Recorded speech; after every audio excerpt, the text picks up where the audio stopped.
serving warrant against Senator Bato? Right. There's no problem with serving the warrant. Diba? We are lawmakers, we're not lawbreakers. So they can bring the warrant, we will receive it. Ang sinasabi namin, kailangan mo ng warrant of arrest from a Philippine court. Bakit kailangan ng warrant of arrest from a Philippine court? Eh yun nga mismong Article 27, hindi kinikilala yung mga immunity. Yung presidential immunity. Yung pagiging impeachable officials eh. Kung nag-commit ng crimes against humanity ng mga kasalanan eh. Yung pinagsasabi mo, Alan. Ang ibig sabihin po ni Alan dito, mang-delay. To have by time. Yang ibig sabihin po ng accord legal or exhaust legal remedies. At ang sinasabi namin, in the past, any senator that sought refuge in the Senate was Sabi nyo lang yon. Sabi nyo lang yon. Pero contrary sa batas yan eh. Hindi pwedeng maging gano'n. Hindi pwedeng umubra yun. Ano kayo? Anak ng Diyos? accorded all due process, i-exhaust muna ng legal remedies, saka lang sila nag-voluntary na mag-surrender. Diba? Exhaust mo na lahat ng legal remedies. So kapag merong local court nag-issue ng warrant of arrest against Bato de la Rosa, anong kasunod? Kukwestiyonin po nila yon sa Korte Suprema. Magpapa-issue sila ng TRO. Diba? Delaying tactic. Sabihin nila, hindi namin pwedeng i-surrender kasi meron pending pa. Buti sana kung pagka-receive nun ang Korte Suprema, desisyon agad eh. Di ba? It will take maybe years bago lumabas yun. So they're buying time, giving Bato de la Rosa enough time. Dagdagan mo yan. Anuin mo. Para po umabot ng 2028 because they believe Sara Duterte will become president apparently for the Philippines. Tapos alam naman nila hindi yan ipapatupad ni Sara. Kasi lahat ng itong mangyayaring ito, hindi ito mangyayari kung walang kapahintulutan ng presidente. Unless pigilan ng presidente, titigil yan. Are-arestong ganyan. So all we're asking for Senator Bato is... Pero ang epekto nito, pag ginawa ng presidente yan, nasisira yung ating credibility sa community of nations na tayo pala wala pala talaga tayong kakayanan sa judicial system natin. May iral pa rin dito ang palakasan. Hindi natin kayang panindigan ng mga batas. Sino magtitiwala sa atin? Di ba? Reason, logic. Di ba? Tanggalin ng emosyon. Hindi pwede yung reason, mahirap logic. para sa mga victims, tanggalin ng emosyon. Di ba? But we're a nation. Sige, yung anak mo mapatay, anak mo nag-aaral, napatay. Di ba? Tatay mo, pinatay, matapos sumunod diyan kila Bato de la Rosa sa kanilang katok ng pagbabago. Nung wala nang mapatay, kinatok yung mga dating kinatok na sumunod, na tumigil na. Sila naman ngayon ang pinagtutumba. Sige, sabihan mo sila. Harapin mo at sabihan mo sila niyan. 'Di ba?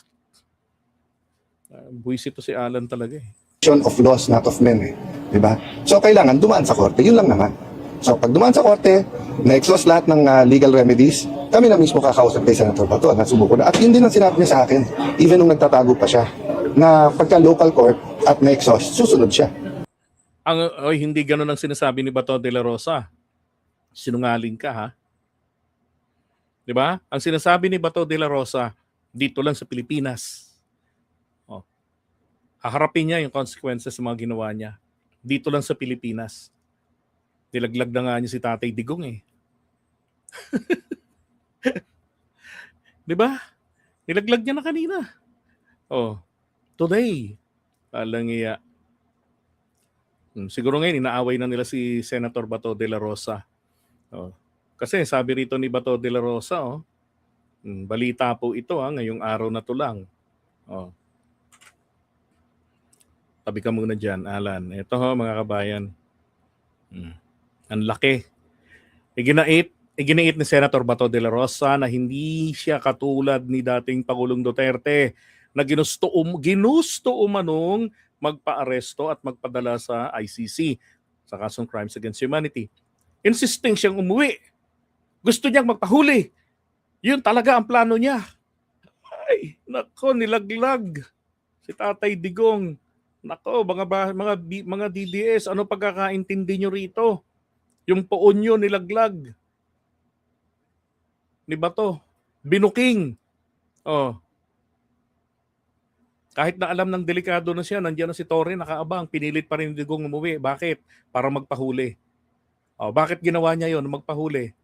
Para maulol sa galit yung mga supporters niya. And eventually, pabagsakin si BBM sa pwesto. Eh, hindi nangyari.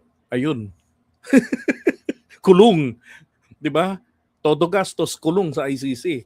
O, sabi ni Bato, ako naman, ang plano ko talaga, hindi magpapahuli.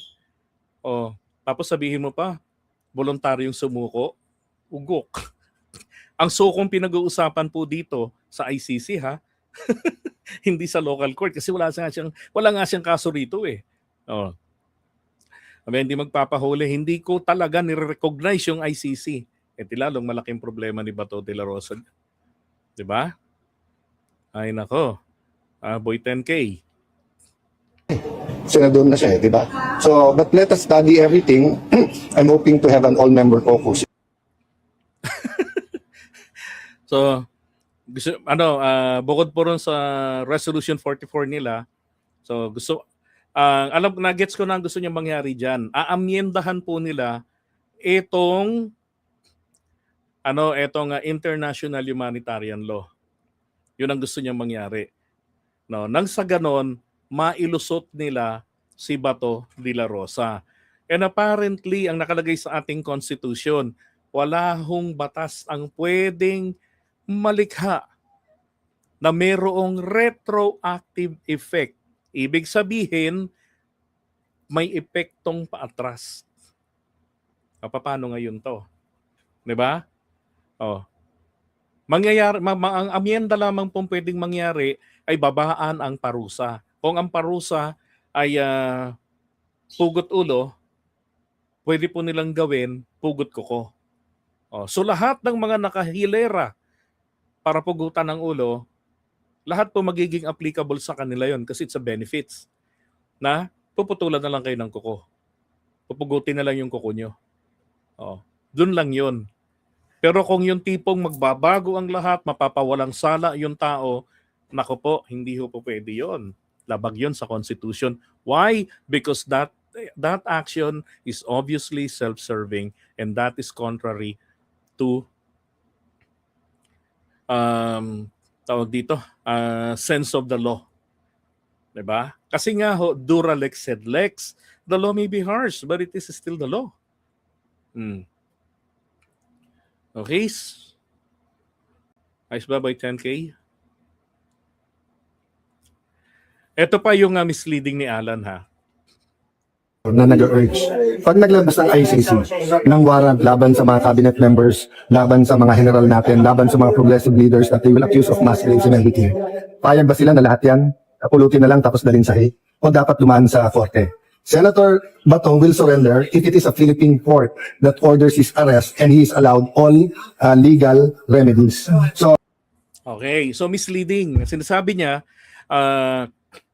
paano daw kung mag-issue ng warrant of arrest ng ICC laban sa mga generals, sa ibang yung mga tao na labas doon sa tawag dito sa EGK ni Duterte. Unang-una ho, imposibleng maglabas ng warrant of arrest ng ICC. Bakit? Hindi nga tayo member eh. Ang membership natin natapos po at yung kanilang coverage, yung kanilang jurisdiction hanggang dun lamang po sa petsa ng March 16, 2019. So, hanggang dun lang yun. Kasi March 16, 2018, nag-file si Digong, nagpadala ng sulat sa Secretary General ng UN, which is, yun ang nakalagay sa Rome Statute. Na kung kakalas kayo, sulatan nyo yung Secretary General ng United Nations. And that's, pagka na-receive niya yan, that's the mark of day one. So after 365 days, hindi na kayo member. Pero, sabi ng Article 127 ng Rome Statute, Kahit na magpasabi kayo na kayo kumalas na, hindi pa rin kayo makakawala sa obligasyon ninyo. Financially bilang members, at saka yung inyong mga legal obligation dito. Na kung sakali raw na merong iniimbestigahan, ongoing na investigation, under consideration na ng yung proceedings, no? Sinasagawa na.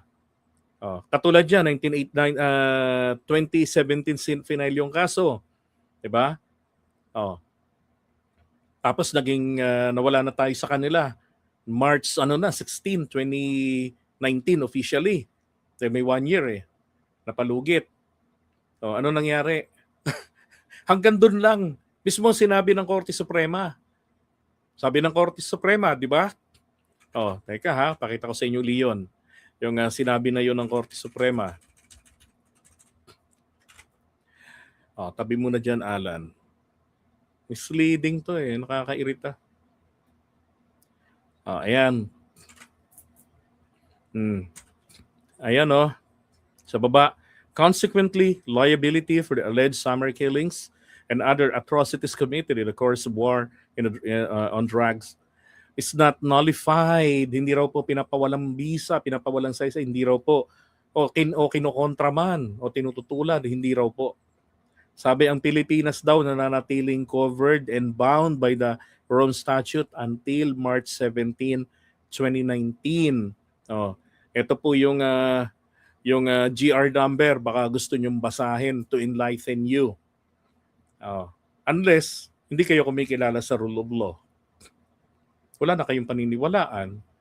Para nang totoo sa inyo sinasabi ni Robin Padilla that Duterte is an ideology.